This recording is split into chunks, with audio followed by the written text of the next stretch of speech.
Welcome to Chillin' 101. We hope this video helps. You start by tuning to standard E a D G B E and placing a capo on the second fret if you want the original pitch.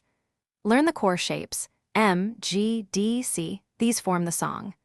Practice fretting slowly to avoid muting adjacent strings because clear rings are essential.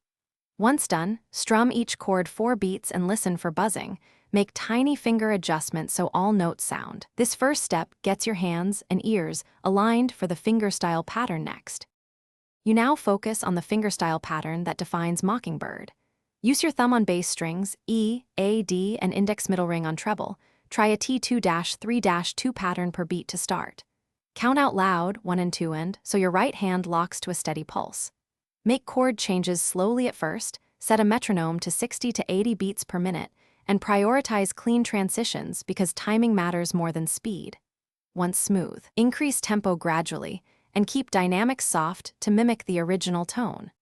You finish by adding small expressive details, light syncopation, occasional hammer-ons and pull-offs, and subtle dynamic swells to make the arrangement sing. Record a full take and listen back to identify timing slips or muted notes because self-review accelerates improvement. If something buzzes or notes die, check fret pressure, string action, and nut slot alignment, often a tiny finger shift or 0.5 mm string height change fixes it. Finally, practice in sections, then stitch them together until the whole piece flows naturally. Thanks for watching. Consider subscribing if we helped you.